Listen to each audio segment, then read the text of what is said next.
Alors c'est mercredi et le mercredi c'est, eh bien ce sont des dessins parce qu'évidemment c'est le jour de la sortie du palmipède entre autres et du canard. Du canard enchaîné. Mais le premier dessin ne sera pas du canard, il sera dans le Parisien. D'abord je vous donne un ou deux éléments de contexte. Regardez quelques titres sur la menace terroriste qui plane sur la campagne et qui a ressurgi hier à la faveur de l'arrestation de deux hommes. C'était à Marseille. Ils prévoyaient visiblement de s'attaquer aux candidats et notamment à François Fillon. D'où ce dessin de rançon dans le Parisien.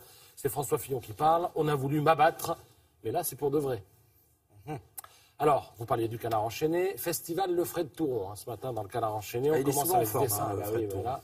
Là, ce matin, il bat des records avec, regardez, Donald Trump qui dit gros naze de Kim Jong-un qui veut me provoquer et qui n'est pas foutu d'envoyer un missile correctement. Et il y a le conseiller à côté qui dit, vous n'allez pas tweeter ça quand même. Finis passem parabellum. Si tu veux la paix, prépare la guerre. La campagne, il en est question également dans le Parisien, sous la plume de Lefred Touron. Le compte à rebours a commencé, J-1830, avant l'élection de 2022. C'est tellement vrai. Erdogan, en Turquie, là aussi, il a fait voter son peuple. Maintenant, il a quasiment les pleins pouvoirs, il fait ce qu'il veut. Le suffrage universel a parlé, dit-il. Je suis élu dictateur de peu, mais je suis élu. Et puis, vous vous rappelez les incidents qui ont eu lieu ce week-end à Bastia, lors du match Bastia-Olympique Lyonnais. On va voir d'ailleurs demain l'attendu de la commission. Absolument. En attendant, voici le dessin de Lefred Touron. Vous êtes supporter de Bastia? Oui, canal historique.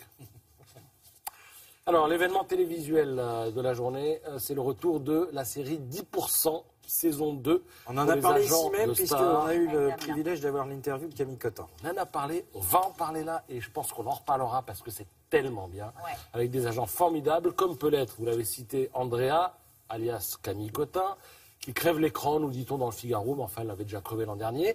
Des assistants d'agents toujours aussi excentriques, et puis des stars, vraiment stars, Isabelle Adjani, Fabrice Lucchini, Juliette Binoche, Ramzy, Virginie Efira, ils sont là. Ils jouent dans les différents épisodes et ils jouent leur propre rôle avec, nous annonçons cette année, l'irruption d'un nouveau personnage dans la série. Il s'agit de Hicham Yanovski. Alors c'est son nom dans le film. C'est un milliardaire qui a fait sa fortune sur Internet et qui rachète l'agence. Il paraît que ça va tout chambouler. Alors l'an dernier, je rappelle que ça avait quand même réuni 5 millions de fidèles, cette série.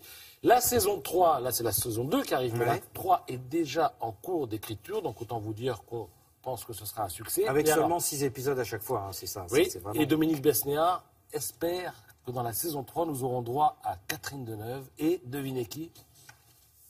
Alors là, je donne la langue au chat, le Gérard Depardieu. Non. Non. Mieux que ça. Un homme politique. Un homme politique. Oui. Le président de Julie Gaillet. Oui, François Hollande. Carrément.